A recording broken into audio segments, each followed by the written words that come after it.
One of the major areas of controversy between members of the Army Reserves and their regular Army trainers is haircuts. The reservists consider themselves civilians, which they are most of the time, and resent having to cut their hair short. Master Sergeant Harley Kaiser of the 542nd USAR School addressed himself to this problem when he was working with a group of reserved non-commissioned officers. As an old-time regular Army Master Sergeant, he might have been expected to yell at his troops and threaten them. Instead, he chose to make his point indirectly. "Gentlemen," he started, "you are leaders. You will be most effective when you lead by example. You must be the example for your men to follow.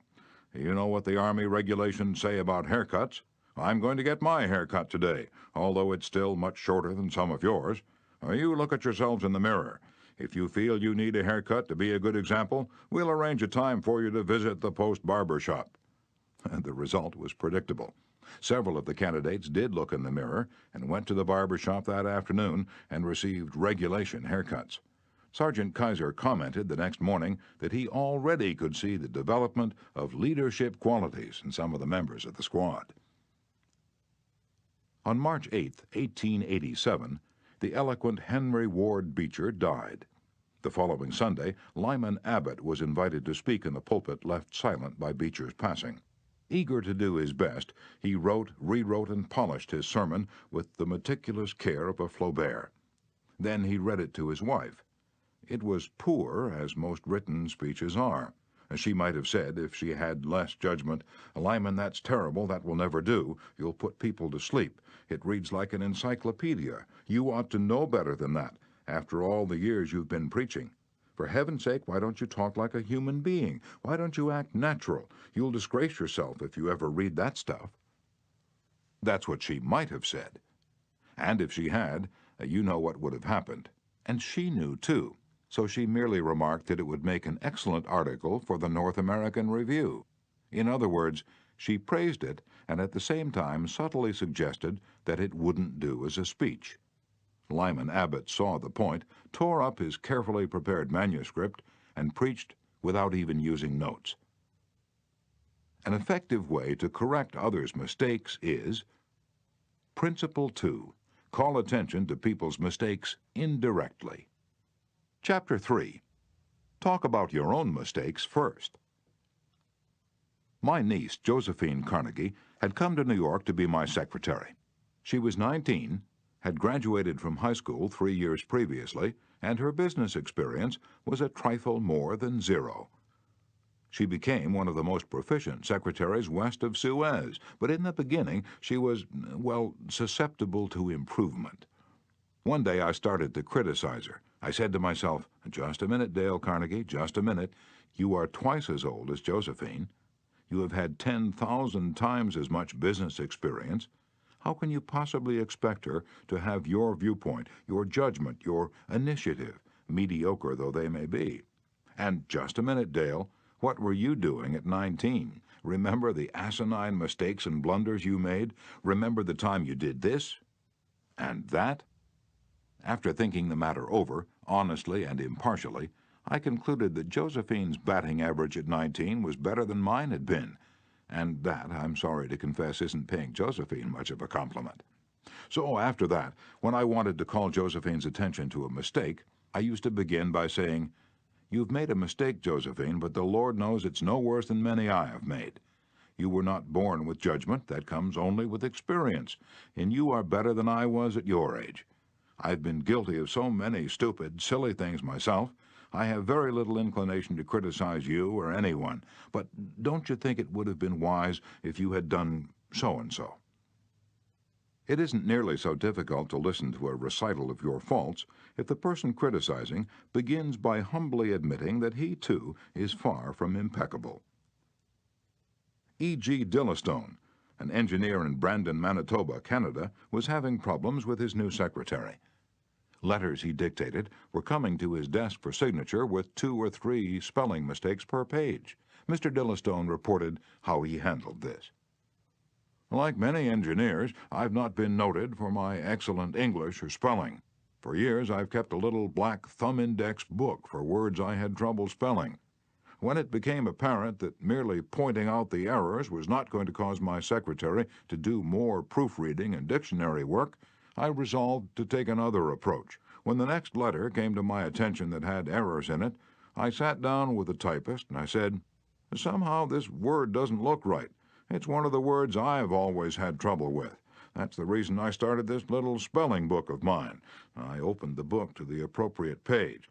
Yes, here it is. I'm very conscious of my spelling now because people do judge us by our letters, and misspelling makes us look less professional.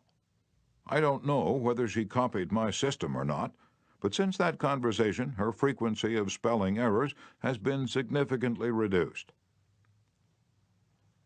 The polished Prince Bernhard von Bülow learned the sharp necessity of doing this back in 1909. Von Bülow was then the Imperial Chancellor of Germany, and on the throne sat Wilhelm II. Wilhelm the Haughty, Wilhelm the Arrogant, Wilhelm the last of the German Kaisers, building an army and navy that he boasted could whip their weight in wildcats. Then an astonishing thing happened. The Kaiser said things, incredible things, things that rocked the continent and started a series of explosions heard around the world. To make matters infinitely worse, the Kaiser made silly, egotistical, absurd announcements in public. He made them while he was a guest in England, and he gave his royal permission to have them printed in the Daily Telegraph.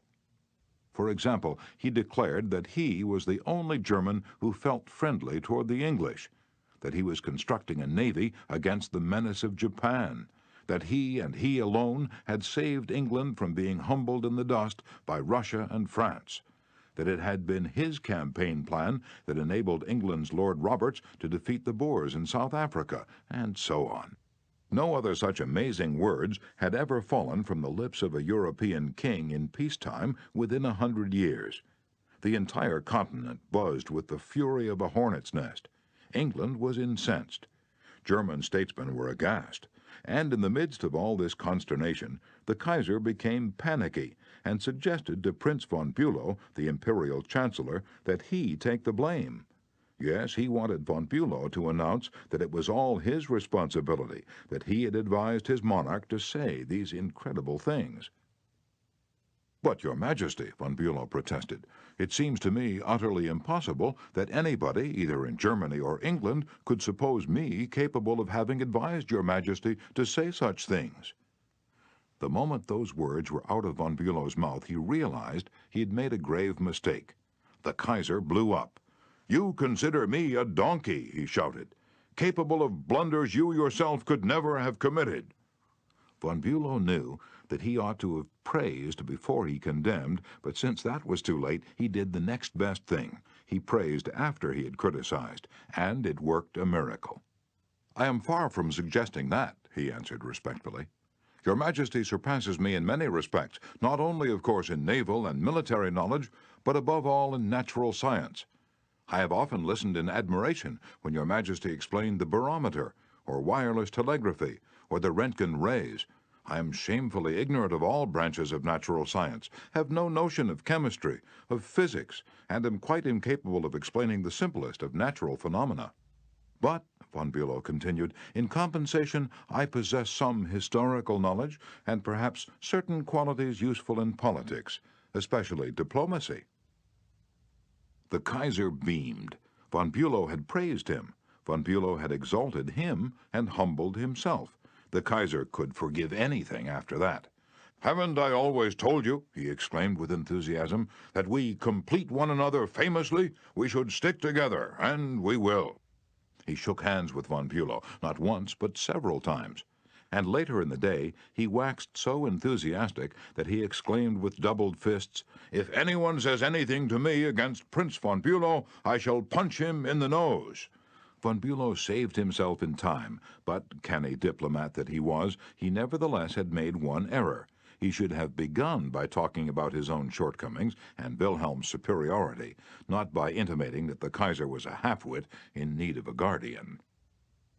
If a few sentences, humbling oneself and praising the other party, can turn a haughty, insulted Kaiser into a staunch friend, imagine what humility and praise can do for you and me in our daily contacts. Rightfully used, they will work veritable miracles in human relations. Admitting one's own mistakes, even when one hasn't corrected them, can help convince somebody to change his behavior. This was illustrated more recently by Clarence Zerhusen of Timonia, Maryland, when he discovered his 15-year-old son was experimenting with cigarettes. Naturally, I didn't want David to smoke, Mr. Zerhusen told us, but his mother and I smoked cigarettes. We were giving him a bad example all the time. I explained to Dave how I started smoking at about his age and how the nicotine had gotten the best of me, and now it was nearly impossible for me to stop. I reminded him how irritating my cough was, and how he had been after me to give up cigarettes not many years before. I didn't exhort him to stop, or make threats, or warn him about their dangers. All I did was point out how I was hooked on cigarettes and what it had meant to me. He thought about it for a while and decided he wouldn't smoke until he had graduated from high school. As the years went by, David never did start smoking and has no intention of ever doing so. As a result of that conversation, I made the decision to stop smoking cigarettes myself, and with the support of my family, I have succeeded. A good leader follows this principle. Principle 3. Talk about your own mistakes before criticizing the other person. Chapter 4. No one likes to take orders. I once had the pleasure of dining with Miss Ida Tarbell, the Dean of American Biographers. When I told her I was writing this book, we began discussing this all-important subject of getting along with people, and she told me that while she was writing her biography of Owen D. Young, she interviewed a man who had sat for 3 years in the same office with Mr. Young. This man declared that during all that time he had never heard Owen D. Young give a direct order to anyone. He always gave suggestions, not orders. Owen D. Young never said, for example, "Do this or do that," or "Don't do this, don't do that." He would say, "You might consider this," or "Do you think that would work?" Frequently he would say, after he had dictated a letter, "What do you think of this?" In looking over a letter of one of his assistants, he would say, "Maybe if we were to phrase it this way, it would be better." He always gave people the opportunity to do things themselves. He never told his assistants to do things. He let them do them, let them learn from their mistakes. A technique like that makes it easy for a person to correct errors. A technique like that saves a person's pride and gives him or her a feeling of importance. It encourages cooperation instead of rebellion. Resentment caused by a brash order may last a long time, even if the order was given to correct an obviously bad situation. Dan Santarelli, a teacher at a vocational school in Wyoming, Pennsylvania, told one of our classes how one of his students had blocked the entranceway to one of the school's shops by illegally parking his car in it. One of the other instructors stormed into the classroom and asked in an arrogant tone, "Whose car is blocking the driveway?" When the student who owned the car responded, the instructor screamed, "Move that car and move it right now, or I'll wrap a chain around it and drag it out of there." Now, that student was wrong. The car should not have been parked there. But from that day on, not only did that student resent the instructor's action, but all the students in the class did everything they could to give the instructor a hard time and make his job unpleasant. How could he have handled it differently if he had asked in a friendly way, "Whose car's in the driveway?" and then suggested that if it were moved, other cars could get in and out? The student would have gladly moved it, and neither he nor his classmates would have been upset and resentful. Asking questions not only makes an order more palatable, it often stimulates the creativity of the persons who you ask. People are more likely to accept an order if they have had a part in the decision that caused the order to be issued. When Ian MacDonald of Johannesburg, South Africa, the general manager of a small manufacturing plant specializing in precision machine parts, had the opportunity to accept a very large order, he was convinced that he would not meet the promised delivery date. The work already scheduled in the shop and the short completion time needed for this order made it seem impossible for him to accept the order. Instead of pushing his people to accelerate their work and rush the order through, he called everybody together, explained the situation to them, and told them how much it would mean to the company and to them if they could make it possible to produce the order on time. Then he started asking questions. Is there anything we can do to handle this order? Can anyone think of different ways to process it through the shop that will make it possible to take the order? Is there any way to adjust our hours or personnel assignments that would help?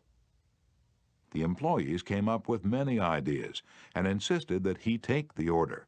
They approached it with a "we can do it" attitude, and the order was accepted, produced, and delivered on time. An effective leader will use Principle 4. Ask questions instead of giving direct orders. Chapter 5. Let the other person save face. Years ago, the General Electric Company was faced with the delicate task of removing Charles Steinmetz from the head of a department. Steinmetz, a genius of the first magnitude when it came to electricity, was a failure as the head of the calculating department. Yet the company didn't dare offend the man. He was indispensable and highly sensitive. So they gave him a new title. They made him Consulting Engineer of the General Electric Company, a new title for work he was already doing, and let someone else head up the department. Steinmetz was happy. So were the officers of GE. They had gently maneuvered their most temperamental star, and they had done it without a storm, by letting him save face. Letting one save face, how important, how vitally important that is. And how few of us ever stop to think of it. We ride roughshod over the feelings of others, getting our own way, finding fault, issuing threats, criticizing a child or an employee in front of others without even considering the hurt to the other person's pride. Whereas a few minutes' thought, a considerate word or two, a genuine understanding of the other person's attitude would go so far toward alleviating the sting. Let's remember that the next time we're faced with the distasteful necessity of discharging or reprimanding an employee. Firing employees is not much fun. Getting fired is even less fun. I'm quoting now from a letter written me by Marshall A. Granger, a certified public accountant. Our business is mostly seasonal. Therefore, we have to let a lot of people go after the income tax rush is over. It's a byword in our profession that no one enjoys wielding the axe. Consequently, the custom is developed of getting it over as soon as possible, and usually in the following way. Sit down, Mr. Smith. The season's over. We don't seem to see any more assignments for you. Of course, you understand you were only employed for the busy season anyhow, etc., etc. The effect on these people is one of disappointment and a feeling of being let down. Most of them are in the accounting field for life, and they retain no particular love for the firm that drops them so casually. I recently decided to let our seasonal personnel go with a little more tact and consideration, so I call each one in only after carefully thinking over his or her work during the winter. And I've said something like this: Mr. Smith, you've done a fine job, if he has. At that time, we sent you to Newark. You had a tough assignment. You were on the spot, but you came through with flying colors, and we want you to know the firm is proud of you. You've got the stuff. You're going a long way, wherever you're working. This firm believes in you and is rooting for you, and we don't want you to forget it. Effect? The people go away feeling a lot better about being fired. They don't feel let down. They know if we had work for them, we'd keep them on. And when we need them again, they come to us with a keen personal affection. At one session of our course, 2 class members discussed the negative effects of fault-finding versus the positive effects of letting the other person save face. Fred Clark of Harrisburg, Pennsylvania, told of an incident that occurred in his company. At one of our production meetings, a vice president was asking very pointed questions of one of our production supervisors regarding a production process. His tone of voice was aggressive and aimed at pointing out faulty performance on the part of the supervisor. Not wanting to be embarrassed in front of his peers, the supervisor was evasive in his responses. This caused the vice president to lose his temper, berate the supervisor, and accuse him of lying. Any working relationship that might have existed prior to this encounter was destroyed in a few brief moments. This supervisor, who was basically a good worker, was useless to our company from that time on. A few months later, he left our firm and went to work for a competitor, where I understand he's doing a fine job. Another class member, Anna Mazzone, related how a similar incident had occurred at her job, but what a difference in approach and results. Ms. Mazzone, a marketing specialist for a food packer, was given her first major assignment, the test marketing of a new product. She told the class, "When the results of the test came in, I was devastated. I'd made a serious error in my planning, and the entire test had to be done all over again. To make this worse, I had no time to discuss it with my boss before the meeting in which I was to make my report on the project. When I was called on to give the report, I was shaking with fright. I had all I could do to keep from breaking down, but I resolved I would not cry and have all those men make remarks about women not being able to handle a management job because they're too emotional. I made my report briefly and stated that due to an error, I would repeat the study before the next meeting. I sat down, expecting my boss to blow up. Instead, he thanked me for my work and remarked that it was not unusual for a person to make an error on a new project and that he had confidence that the repeat survey would be accurate and meaningful to the company. He assured me in front of all my colleagues that he had faith in me and knew I had done my best, and that my lack of experience, not my lack of ability, was the reason for the failure. I left that meeting with my head up in the air and with the determination that I would never let that boss of mine down again." Even if we are right and the other person is definitely wrong, we only destroy ego by causing someone to lose face. The legendary French aviation pioneer and author Antoine de Saint-Exupéry wrote, "I have no right to say or do anything that diminishes a man in his own eyes. What matters is not what I think of him, but what he thinks of himself. Hurting a man in his dignity is a crime."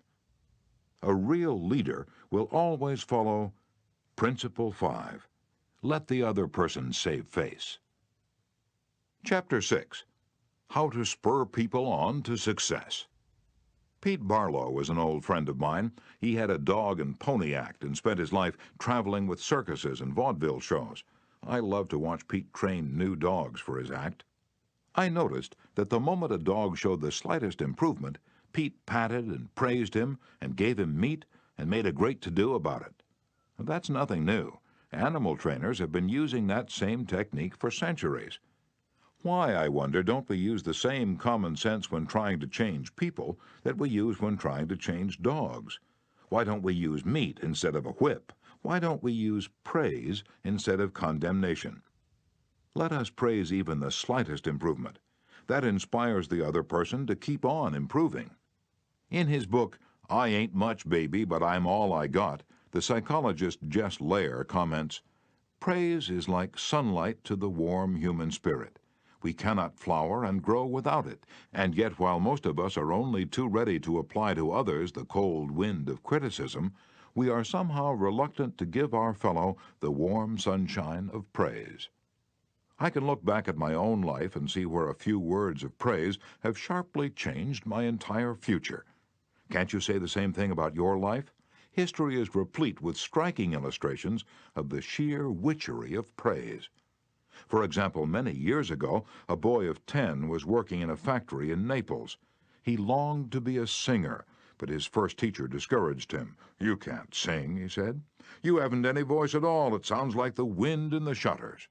But his mother, a poor peasant woman, put her arms about him and praised him and told him she knew he could sing. She could already see an improvement, and she went barefoot in order to save money to pay for his music lessons.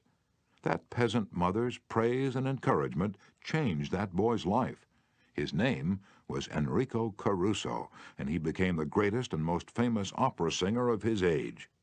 In the early 19th century, a young man in London aspired to be a writer, but everything seemed to be against him. He had never been able to attend school more than 4 years. His father had been flung in jail because he couldn't pay his debts, and this young man often knew the pangs of hunger.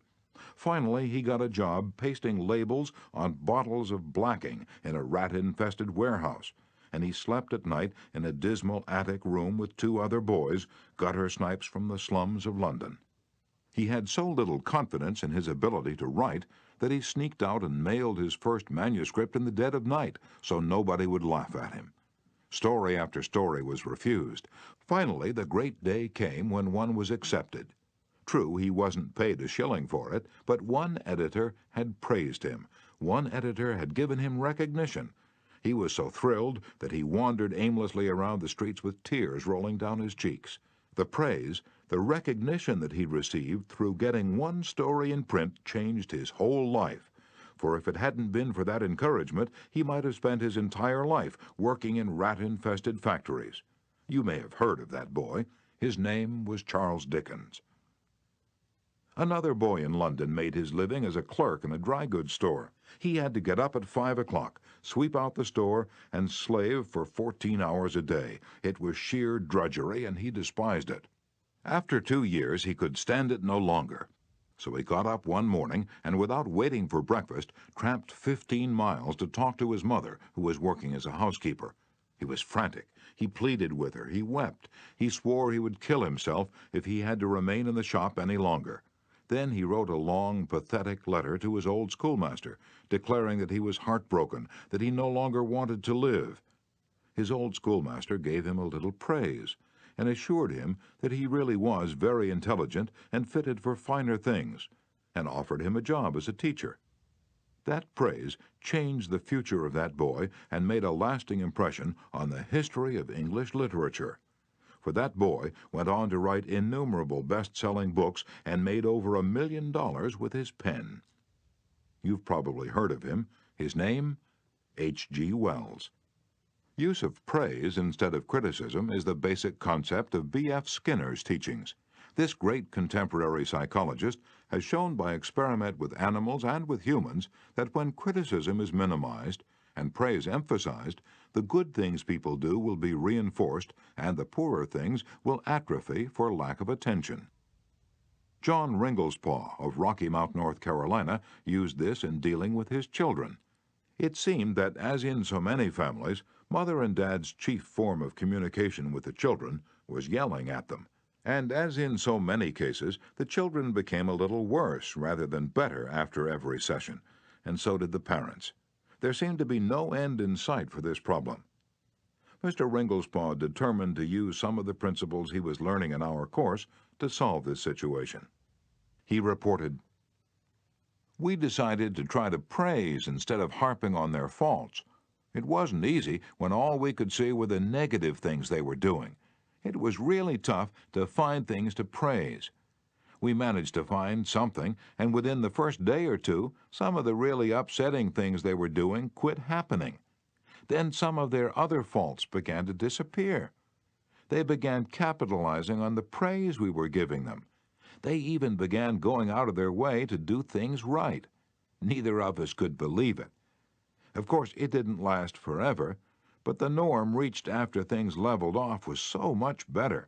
It was no longer necessary to react the way we used to. The children were doing far more right things than wrong ones." All of this was the result of praising the slightest improvement in the children rather than condemning everything they did wrong. This works on the job, too. Keith Roper of Woodland Hills, California, applied this principle to a situation in his company. Some material came to him in his print shop, which was of exceptionally high quality. The printer who had done this job was a new employee who had been having difficulty adjusting to the job. His supervisor was upset about what he considered a negative attitude and was seriously thinking of terminating his services. When Mr. Roper was informed of this situation, he personally went over to the print shop and had a talk with the young man. He told him how pleased he was with the work he'd just received and pointed out it was the best work he had seen produced in that shop for some time. He pointed out exactly why it was superior and how important the young man's contribution was to the company. Do you think this affected that young printer's attitude toward the company? Within days, there was a complete turnabout. He told several of his co-workers about the conversation and how someone in the company really appreciated good work, and from that day on, he was a loyal and dedicated worker. What Mr. Roper did was not just flatter the young printer and say, "You're good." He specifically pointed out how his work was superior. Because he had singled out a specific accomplishment, rather than just making general flattering remarks, his praise became much more meaningful to the person to whom it was given. Everybody likes to be praised, but when praise is specific, it comes across as sincere, not something the other person may be saying just to make one feel good.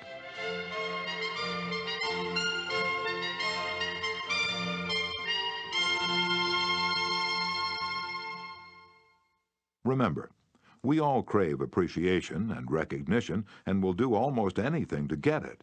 But nobody wants insincerity. Nobody wants flattery. Let me repeat. The principles taught in this book will work only when they come from the heart. I'm not advocating a bag of tricks. I'm talking about a new way of life. Talk about changing people. If you and I will inspire the people with whom we come in contact to a realization of the hidden treasures they possess, we can do far more than change people.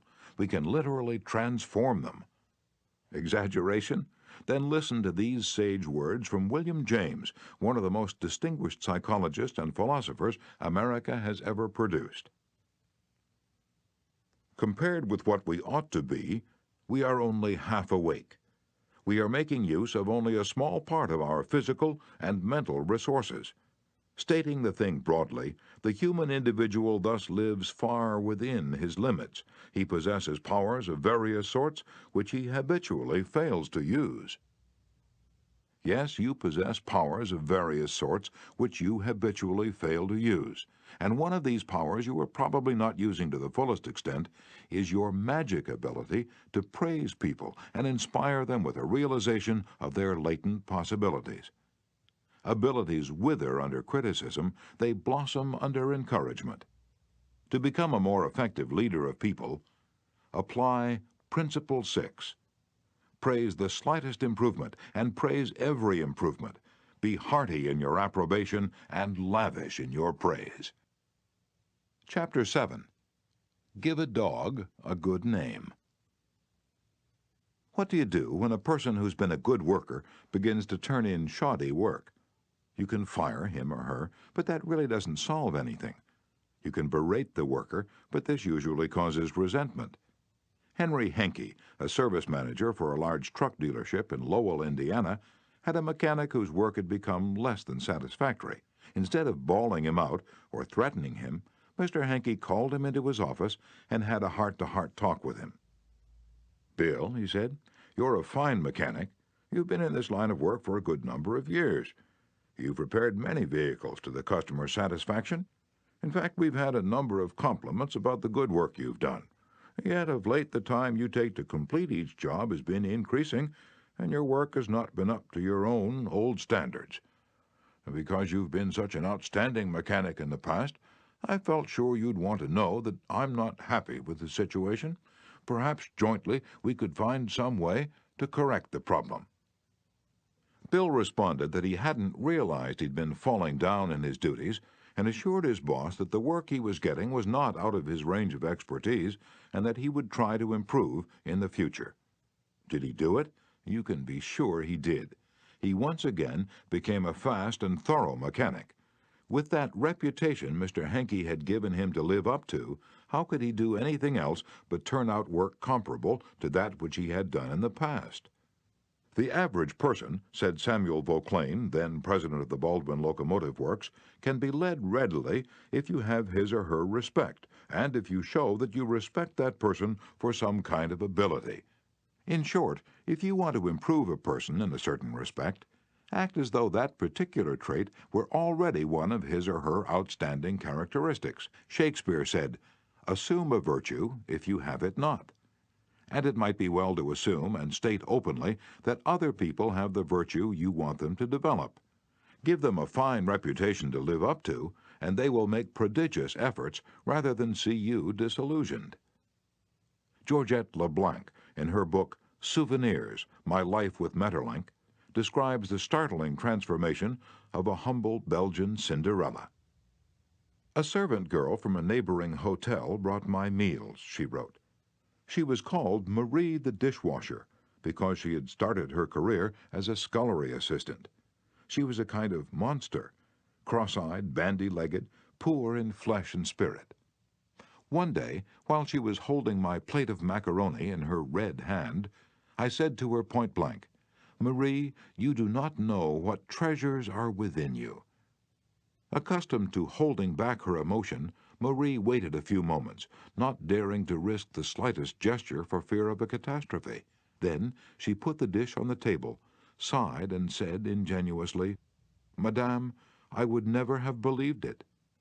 She did not doubt, she did not ask a question, she simply went back to the kitchen and repeated what I had said. And such is the force of faith that no one made fun of her. From that day on, she was even given a certain consideration. But the most curious change of all occurred in the humble Marie herself. Believing she was the tabernacle of unseen marvels, she began taking care of her face and body so carefully that her starved youth seemed to bloom and modestly hide her plainness. 2 months later, she announced her coming marriage with the nephew of the chef.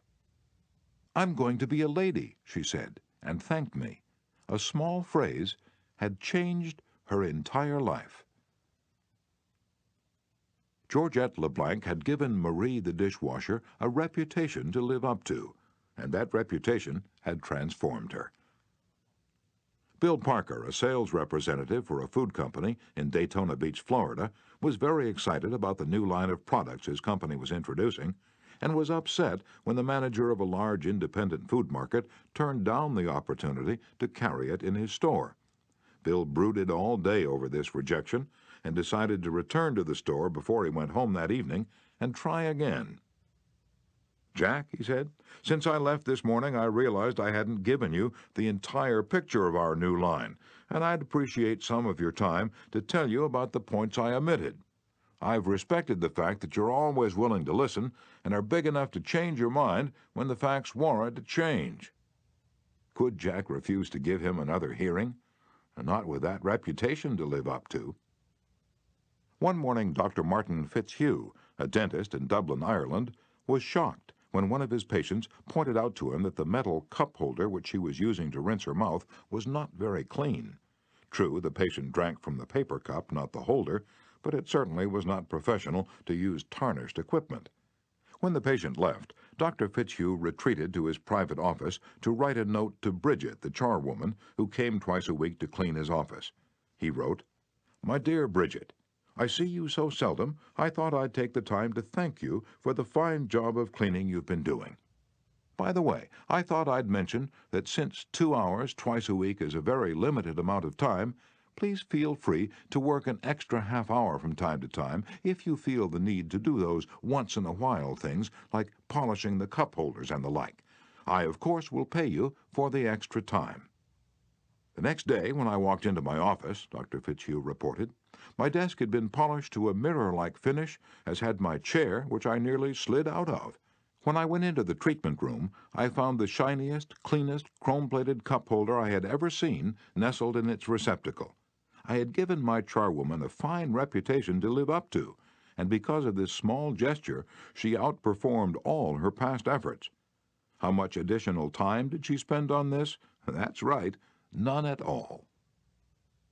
There's an old saying, give a dog a bad name and you may as well hang him, but give him a good name and see what happens.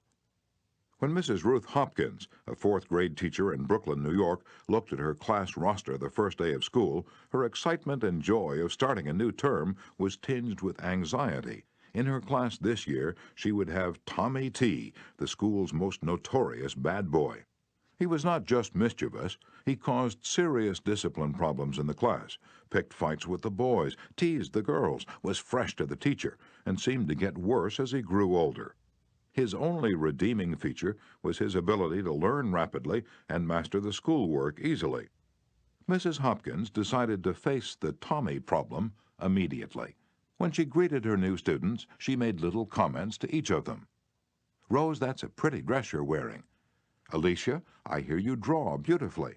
And when she came to Tommy, she looked him straight in the eyes and said, "Tommy, I understand you're a natural leader. I'm going to depend on you to help me make this class the best class in the fourth grade this year." She reinforced this over the first few days by complimenting Tommy on everything he did and commenting on how this showed what a good student he was. With that reputation to live up to, even a 9-year-old couldn't let her down, and he didn't.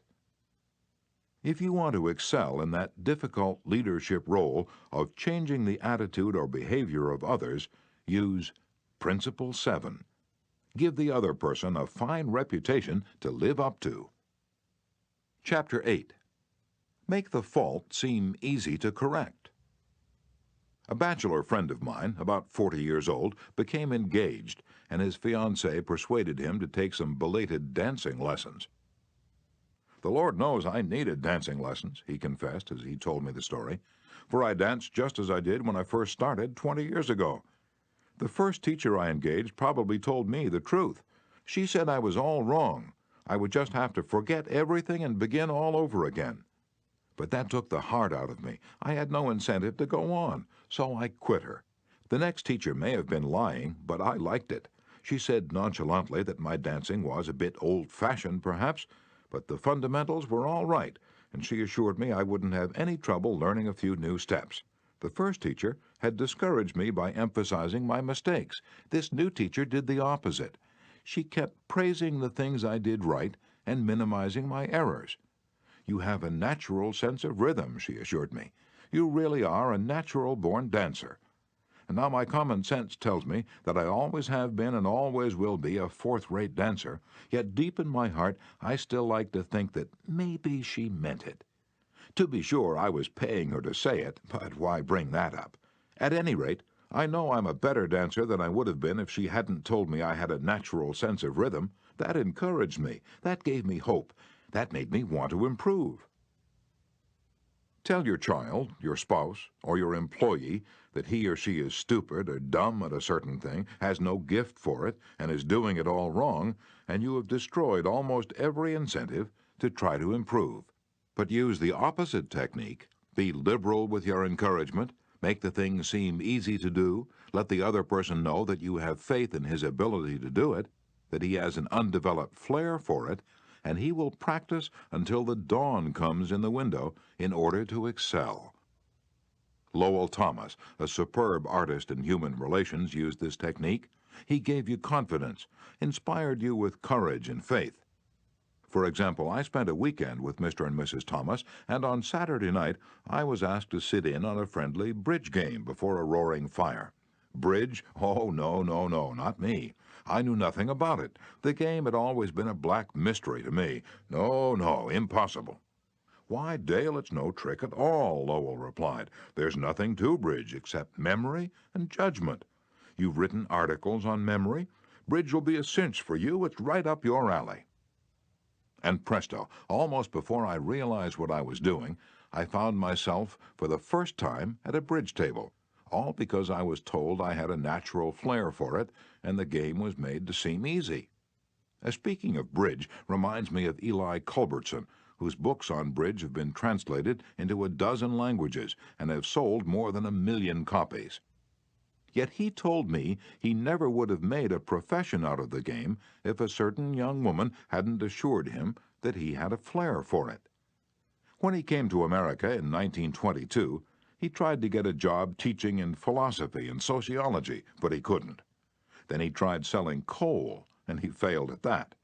Then he tried selling coffee, and he failed at that too. He had played some bridge, but it had never occurred to him in those days that someday he would teach it. He was not only a poor card player, but he was also very stubborn.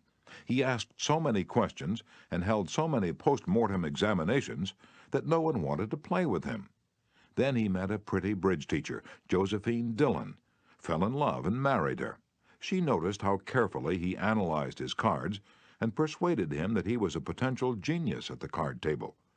It was that encouragement, and that alone, Culbertson told me, that caused him to make a profession of bridge.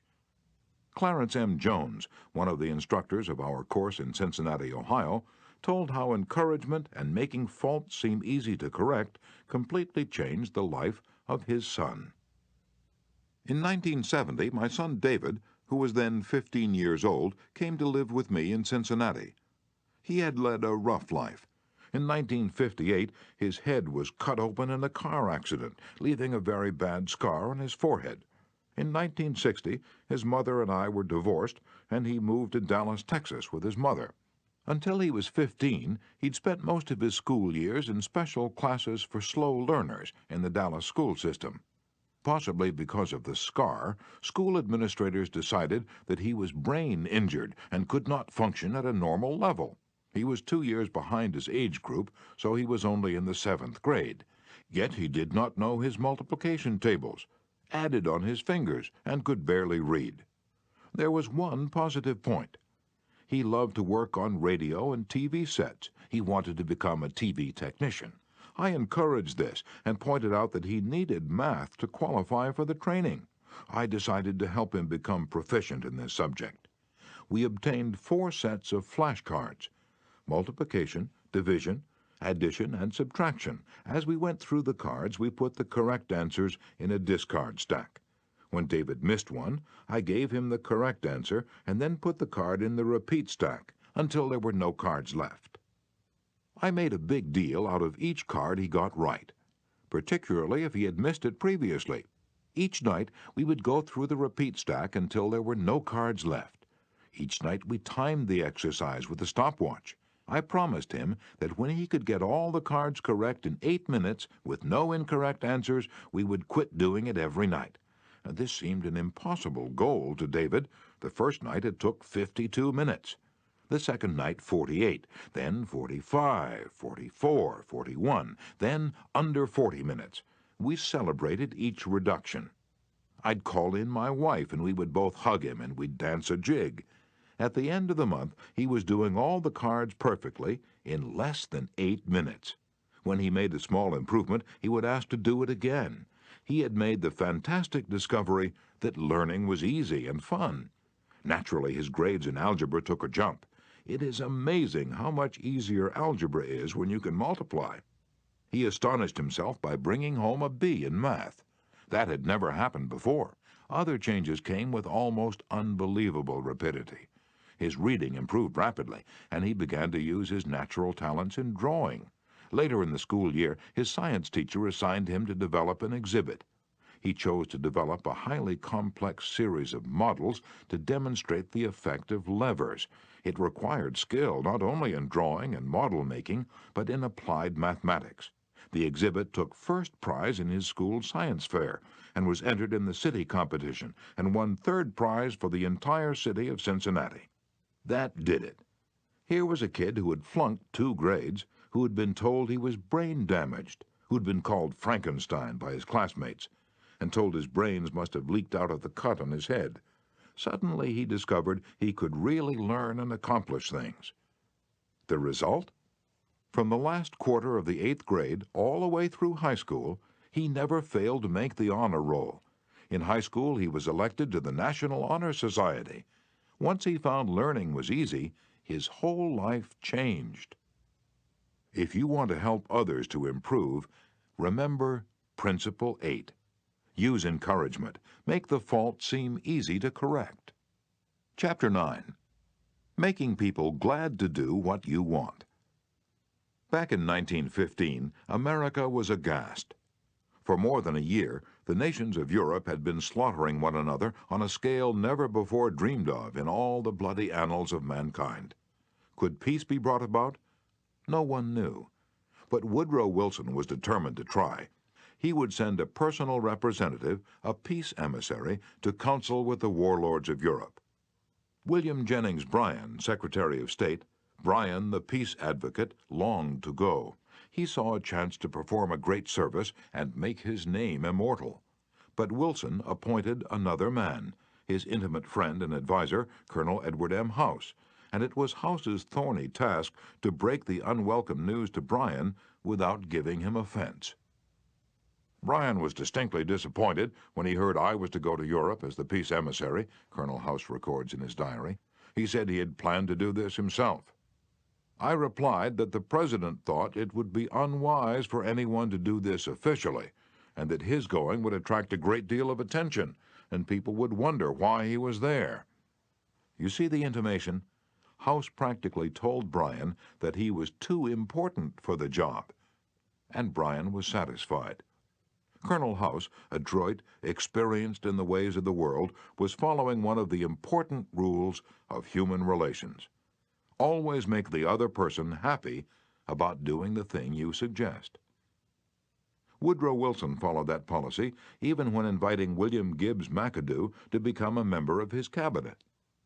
That was the highest honor he could confer upon anyone, and yet Wilson extended the invitation in such a way as to make McAdoo feel doubly important. Here's the story in McAdoo's own words. Wilson said that he was making up his cabinet and that he would be very glad if I would accept a place in it as Secretary of the Treasury. He had a delightful way of putting things. He created the impression that by accepting this great honor, I would be doing him a favor. Unfortunately, Wilson didn't always employ such tact. If he had, history might have been different.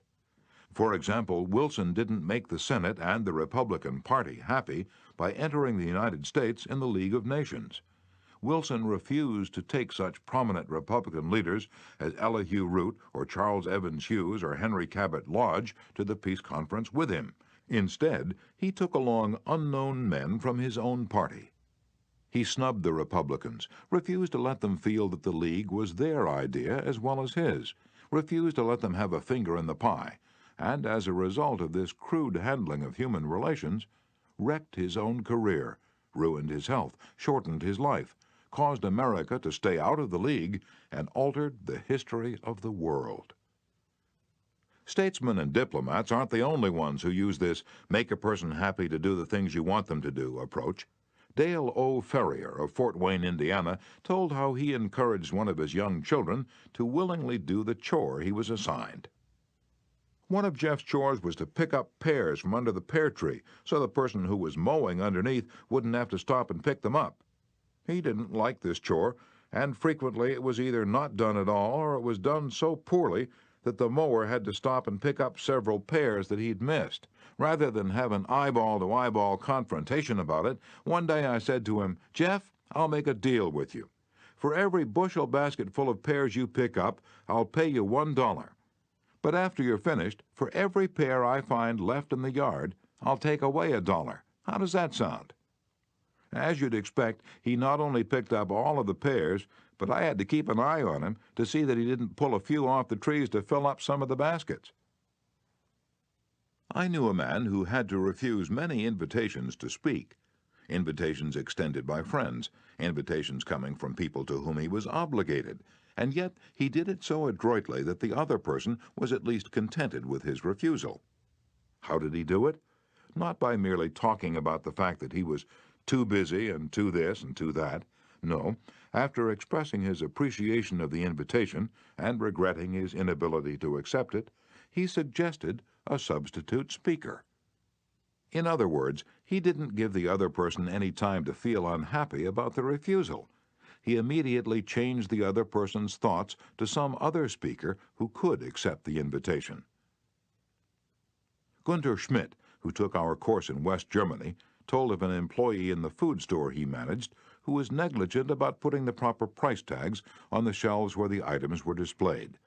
This caused confusion and customer complaints. Reminders, admonitions, confrontations with her about this did not do much good. Finally, Mr. Schmidt called her into his office and told her he was appointing her supervisor of price tag posting for the entire store, and she would be responsible for keeping all of the shelves properly tagged. This new responsibility and title changed her attitude completely, and she fulfilled her duties satisfactorily from then on. Childish? Perhaps. But that is what they said to Napoleon when he created the Legion of Honor and distributed 15,000 crosses to his soldiers and made 18 of his generals marshals of France and called his troops the Grand Army. Napoleon was criticized for giving toys to war-hardened veterans, and Napoleon replied, "Men are ruled by toys." This technique of giving titles and authority worked for Napoleon, and it will work for you. For example, a friend of mine, Mrs. Ernest Gent of Scarsdale, New York, was troubled by boys running across and destroying her lawn. She tried criticism, she tried coaxing, neither worked. Then she tried giving the worst sinner in the gang a title and a feeling of authority. She made him her detective and put him in charge of keeping all trespassers off her lawn. That solved her problem. Her detective built a bonfire in the backyard, heated an iron red hot, and threatened to brand any boy who stepped on the lawn. The effective leader should keep the following guidelines in mind when it's necessary to change attitudes or behavior. 1. Be sincere. Do not promise anything that you cannot deliver.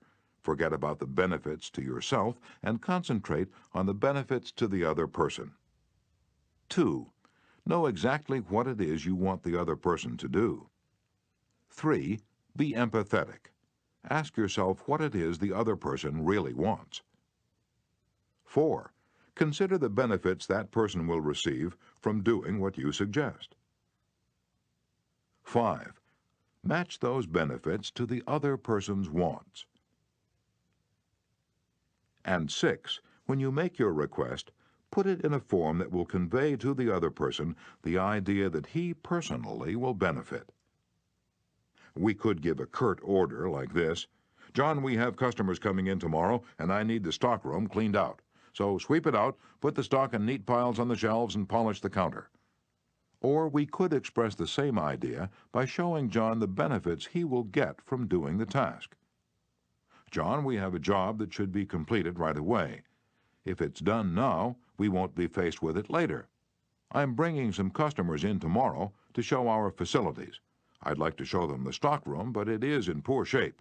If you could sweep it out, put the stock in neat piles on the shelves, and polish the counter, it would make us look efficient, and you will have done your part to provide a good company image."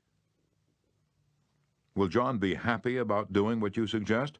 Probably not very happy, but happier than if you had not pointed out the benefits. Assuming you know that John has pride in the way his stockroom looks and is interested in contributing to the company image, he will be more likely to be cooperative. It will also have been pointed out to John that the job would have to be done eventually, and by doing it now he won't be faced with it later. It is naive to believe you will always get a favorable reaction from other persons when you use these approaches, but the experience of most people shows that you are more likely to change attitudes this way than by not using these principles. And if you increase your successes by even a mere 10%, you have become 10% more effective as a leader than you were before, and that is your benefit. People are more likely to do what you would like them to do when you use Principle 9. Make the other person happy about doing the thing you suggest. In a nutshell, be a leader. A leader's job often includes changing your people's attitudes and behavior. Some suggestions to accomplish this: Principle 1. Begin with praise and honest appreciation. Principle 2. Call attention to people's mistakes indirectly. Principle 3. Talk about your own mistakes before criticizing the other person. Principle 4. Ask questions instead of giving direct orders. Principle 5. Let the other person save face. Principle 6. Praise the slightest improvement and praise every improvement. Be hearty in your approbation and lavish in your praise. Principle 7. Give the other person a fine reputation to live up to. Principle 8. Use encouragement. Make the fault seem easy to correct. Principle 9. Make the other person happy about doing the thing you suggest.